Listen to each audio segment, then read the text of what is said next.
En esta práctica tendremos como objetivo comprender y asimilar los aspectos y parámetros que rigen el principio de Arquímedes y utilizarlo para determinar la densidad de un cuerpo.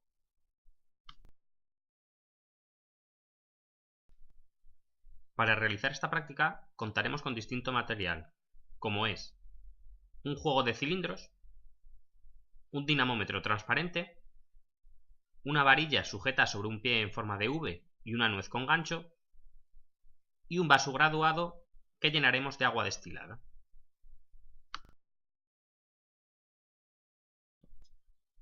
Cuando un sólido se encuentra sumergido en un fluido, aparecen fuerzas debidas a la presión que éste ejerce sobre aquel. Consideremos como ejemplo una esfera sumergida en un líquido. De acuerdo con la ecuación fundamental de la estática de fluidos, la presión crece con la profundidad, y por tanto, las fuerzas ejercidas sobre los puntos del sólido más alejados de la superficie son mayores que las ejercidas sobre los puntos más cercanos. Estas fuerzas son siempre perpendiculares a la superficie, y su resultante, la cual denominaremos E, dirigida verticalmente hacia arriba, recibe el nombre de empuje.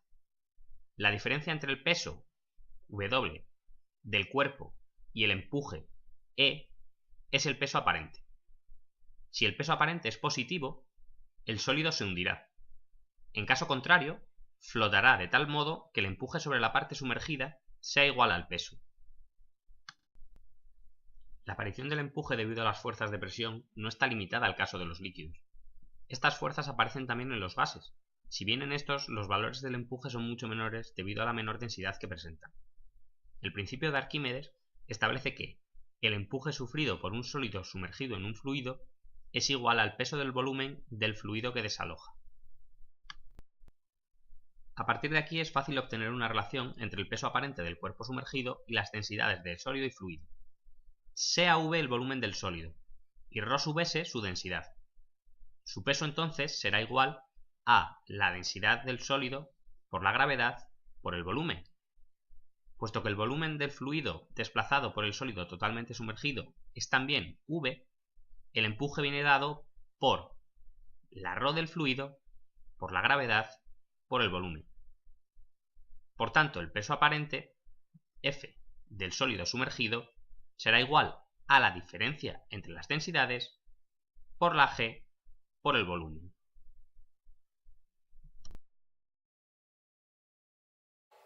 En primer lugar, lo primero que tendremos que hacer será medir el peso real de uno de los cilindros.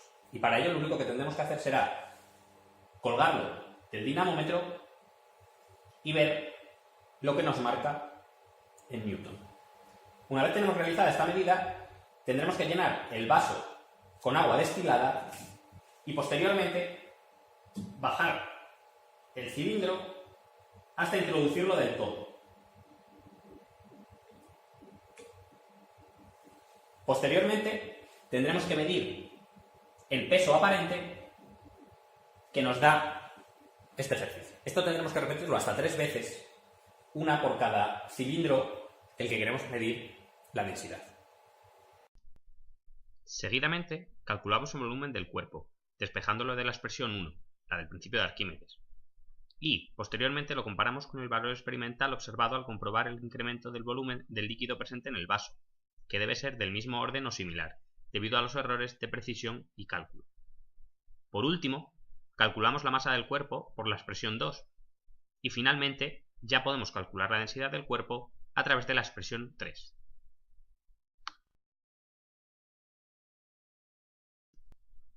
Una vez realizadas todas las medidas experimentales, rellenaremos la siguiente tabla e identificaremos a qué material pertenece cada cilindro, así como calcular los errores absolutos y relativos de las distintas densidades. También tendremos que responder a las siguientes cuestiones, como es la primera: ¿cuáles son las principales fuentes de error al determinar el empuje mediante la medición de los pesos en el aire y en el líquido? Sea claro y concreto al señalar dichas fuentes. Y la segunda: ¿cuál fue la diferencia porcentual obtenida al comparar el empuje del cuerpo con el peso del líquido desplazado? ¿Es posible despreciar esa diferencia? Explique por qué sí o por qué no.